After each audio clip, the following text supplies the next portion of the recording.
자, 이제 다시 신약으로 돌아왔습니다. 여기 두로와 시돈 지방으로 들어가셨다 그랬는데, 이스라엘 백성들에게 있어서는 별로 좋은 곳이 아니에요. 이스라엘 백성들의 그 입장에서 볼 때는 아주 그 유대 지역에 순수 혈통이 잘 이어져 가고 있는 그런 땅, 거기에 비해서 두로와 시돈 땅은 하나님 잘 섬기지도 않고 그런 순수한 혈통의 사람들에게는 좀 아주 천시되는 그런 사람들이 살아가는 변방이죠. 자, 이 지역으로 주님께서 들어가셨는데 이름이 알려져 있지 않은 가나안 여자 하나가 그 지경에서 나왔다 그랬어요. 이 같은 내용의 평행 본문이라고 그러죠. 공관복음, 이 마태, 마가, 누가복음에는 비슷한 말씀들이 골고루 이렇게 반복해서 기록되어 있는데, 그래서 이제 공관복음이라 그래요. 같을 공자, 볼관자, 같은 눈으로 보았다 그러는, 사실은 같은 눈으로 본 것은 아니고 같은 내용을 담고 있는 건데 다른 눈으로 봤죠. 근데 어쨌든 그렇게 같은 내용이 담겨져 있는 것을 평행본문이라고 그래요.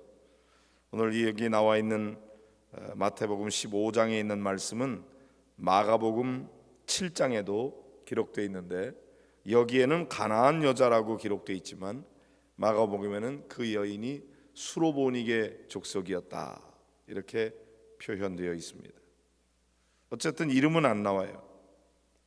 그런데 이 여인에게는 정말 안타까운 사연이 있었습니다. 딸이 귀신 들린 거죠. 예나 지금이나 다른 병은 이렇게 불쌍히 여기고 긍휼히 여기고 그러는 병이지만, 귀신 들린 병은 별로 대우를 받지 못해요.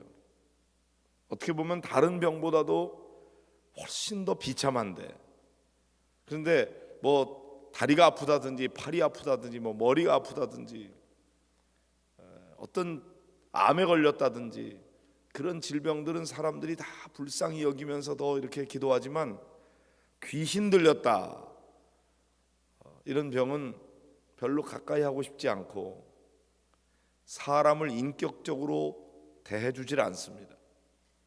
그래서 가장 불쌍한 병인 것 같아요.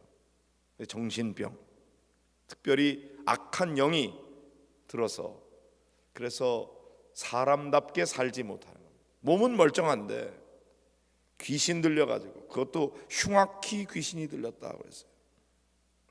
그래서 아마 많은 분들이 이런 귀신 들린 현상은 아니지만 제정신을 못 차리고 살아가게 되니까 치매에 걸리는 것에 대해서 아주 두려워하고, 제발 치매만 안 걸리면 좋겠다고.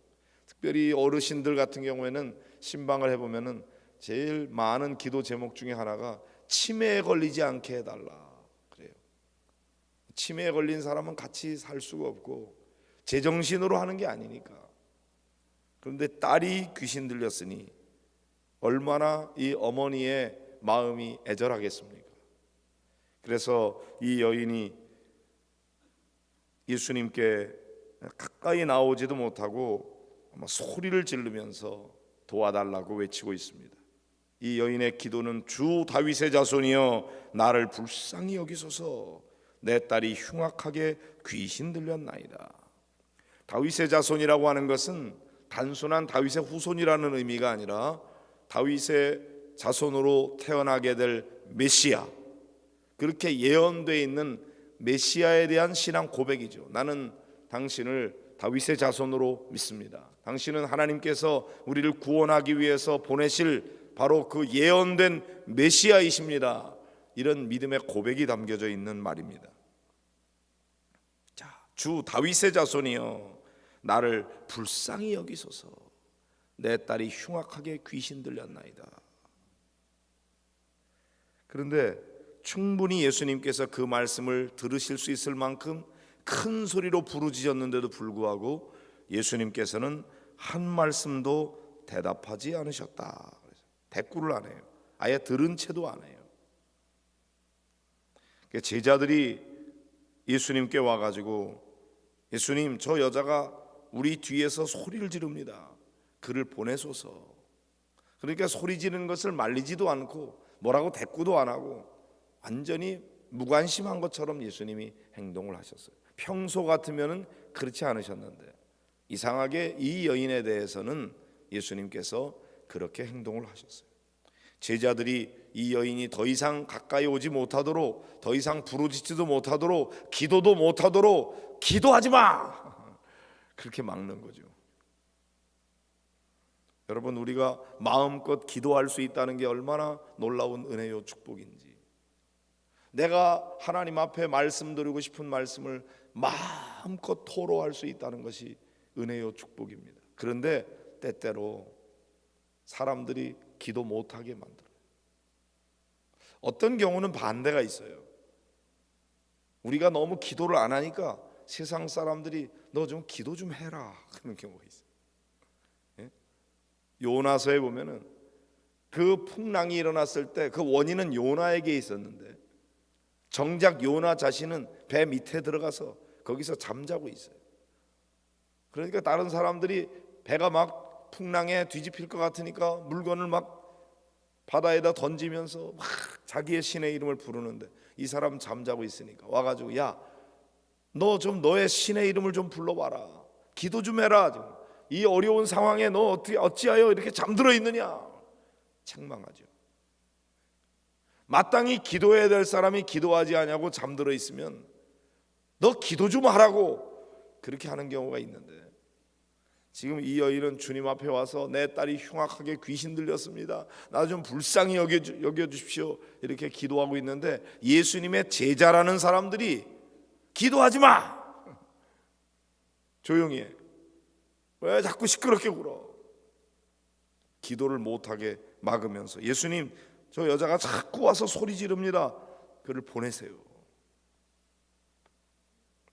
근데 예수님께서 이제 대답을 하시는데 나는 이스라엘 집에 잃어버린 양 외에는 다른 데로 보내심을 받지 아니하였노라.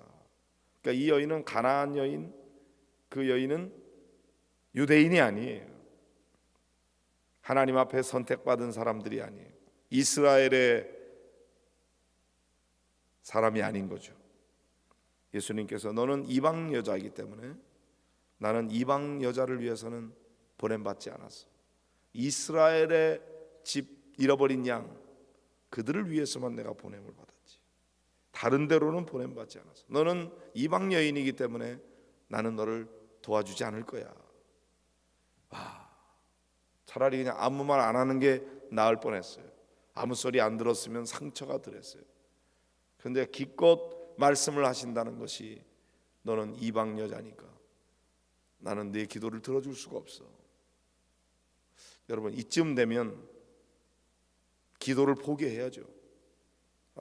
관둡시다. 그런데 이 여자가 예수님께 절을 합니다. 이제 더 간절한 거예요. 주여, 저를 도와주십시오. 그때 예수님께서 완전히 확인사살을 합니다. 자녀의 떡을 취하여 개들에게 던짐이 마땅하지 않다. 여기 이방 사람들에 대해서 유대인들은 개 취급을 했거든요. 사람 취급 안 했어요. 유대인들이 얼마나 선민의식이 강했는지, 하나님 앞에 특별히 선택받은 민족, 그 유대인이라고 생각했고, 이방 사람들은 왜 만들었는가? 그 사람들은 지옥의 불쏘시개로 쓰려고 만들었다고 그랬어요. 그렇게 생각하고 있었어요. 이방 사람들은 사람이 아니에요. 그건 완전 개 취급을 하는 거예요. 개들을 삼가라. 그런 말은 이방 사람들하고 같이 사귀지 말아라, 그런 말이죠. 다른 사람들은 그렇게 생각할지 몰라도 내가 주 다윗의 자손이요 메시아라고 믿고 와서 간구하는 그분의 입에서 자기를 개라고, 일반 사람들이 얘기하는 것처럼 개라고 취급하는 말을 들을 것이라고는 상상을 못했죠. 어떻게 그렇게 말할 수가 있는가? 개들에게 던짐이 마땅치 않다. 표현이 우리 표현으로는 이렇지만은 사실 내용으로 보면은 예수님께서 그 여인에게 욕을 한 거죠. 개, 여자 밑에 니은입니다. 여러분, 이 정도 취급을 받았으면 아마 이 여인이 불끈 화를 내면서 당신이 이럴 줄 몰랐다고, 어떻게 나한테 이렇게 할 수가 있느냐, 그리고 막 대들고 화를 내고 그리고 신경질 내면서 침뱉어가면서 돌아서 버릴 상황입니다. 그런데 이 여인의 말은 주여, 옳습니다. 나 개 취급해도 괜찮습니다. 그래요, 주님 말씀하시는 대로 나는 개입니다. 그러나 개들도 제 주인의 상에서 떨어지는 부스러기는 먹나이다. 그 부스러기라도 좀 주십시오. 이렇게 기도하는 거죠. 이 여인은 자신의 모든 자존심을 내려놓았어요.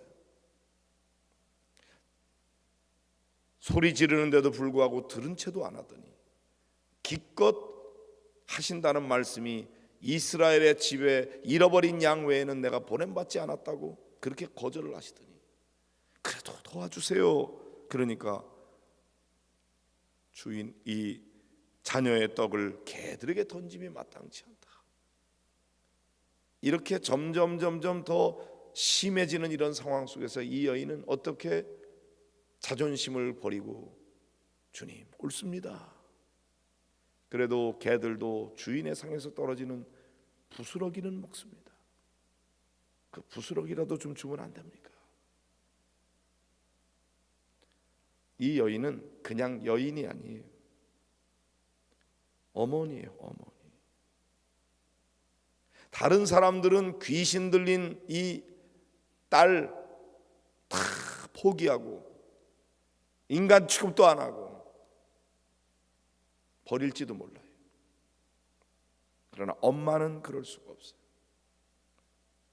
그 딸을 버릴 수 없을 뿐만 아니라 그 딸이 고침받을 수 있는 방법이 있다면 수단 방법 가리지 아니하고 온갖 자존심 다 버리고 내 딸만 고칠 수 있다면 개 취급을 받아도 좋습니다. 상관없습니다. 내 딸만 고쳐주십시오. 이 간절함이 있는 거죠. 때때로 우리가 주님 앞에 나와서 기도할 때 많은 경우에 내 믿음이 너를 구원하였느니라 이렇게 말씀하시죠. 믿음이 중요해요. 여기에도 이 여인에게 있어서는 믿음이 귀한 거죠. 그래서 주님께서 이 여인에게 대해서 여자여 내 믿음이 크도다, 내 소원대로 되리라 이렇게 말씀하셨어요. 믿음을 칭찬받은 거죠. 이방 여인이지만 믿음이 크다. 이 여자여 이 말 앞에 히라보 원문에 보면은 오메가가 써 있어요. 오메가.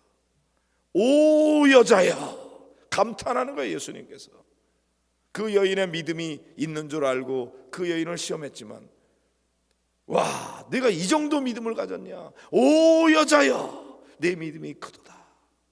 내 믿음대로 내 소원대로 되리라. 그러나 이 여인에게는 사실 믿음만 있었던 것이 아니라 딸에 대한 간절한 사랑의 마음이 있었던 거예요. 주님이 내 딸을 고칠 수 있다고 하는 믿음과 함께 어떠한 상황 속에서도 내 딸에 대한 이 기도를 쉴 수가 없는 거예요. 포기할 수 없는 거예요. 어머니의 기도인 거죠. 그러니까 이 여인의 믿음이 사랑과 함께 플러스 알파가 될 때 거기에 놀라운 더 강력한 믿음이 되었던 거죠. 주님이 감탄하십니다. 오 여자여, 내 믿음이 크도다. 내 소원대로 되리라 말씀하셨어요. 여러분, 때때로 우리가 기도할 때 하나님 앞에 기도하지만 응답되지 않을 때 포기하는 경우가 많이 있어요. 또 어떤 때는 단순한 포기가 아니라 뭔가 응답하지 않으시는 주님의 다른 뜻이 있을 거다. 바울 사도가 자기의 찌르는 가시를 제거해 달라고 3번 기도했으나 주님의 응답이 내 은혜가 내게 족하다 그렇게 말씀하시면서 약한 데서 온전해진다. 내가 약할 그때가 강합니다. 차라리 병 고침을 받지 못하는 것이 주님을 더 의지하게 하고 주님을 의지하는 그것으로 인하여 주님의 능력이 계속 자기에게 머물게 하시는 하나님의 뜻이 있는 줄 알고 더 이상 고쳐달라고 기도하지 않았어요. 그것도 지혜로운 기도예요. 그러나 이 여인에게 있어서 내 딸을 고쳐주지 않는 주님의 뜻을 너무 빨리 그렇게 받아들이고 포기하지 않았어요. 이 딸이 귀신 들려서 이렇게 살아가는 걸 버려둘 수가 없어. 나는 개 취급을 받아도 좋으니 그죠? 내 딸만은 고쳐주십시오. 부스러기라도 주십시오. 주여 도와주십시오. 불쌍히 좀 여겨주십시오. 나 포기할 수가 없어요. 이러고 막 매달리는 이 여인의 간절함은 단순히 더 잘 먹고 잘 살자는 게 아니었어요.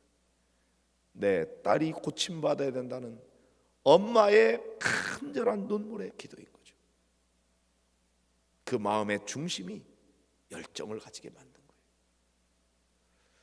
때때로 우리의 기도가 논리적이지 않고 미사여구를 사용하지 못하고 참 단순한 기도일지라도 그 기도 속에 열정이 있고 간절함이 있고 사랑이 담겨져 있고 믿음이 심겨져 있을 때 그 기도가 능력 있는 기도가 되는 거예요.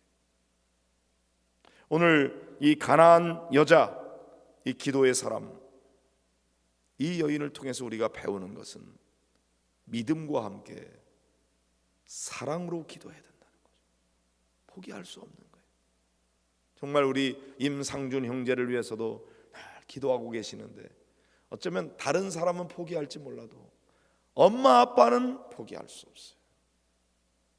만약에 의사가 포기할지 몰라도 엄마 아빠는 포기할 수 없어. 왜요? 내 자식이기 때문에. 내가 배 아파서 낳은 내 자식이요, 내가 눈물로 길러낸 내 아들이기에 포기할 수 없죠. 그래요. 기도에는 믿음이 있을 뿐만 아니라 사랑이 담길 때 거기 능력이 임하는 것입니다. 내 믿은 소원대로 되리라. 여러분의 기도에 이런 주님의 응답이 임하기를 간절히 소원합니다.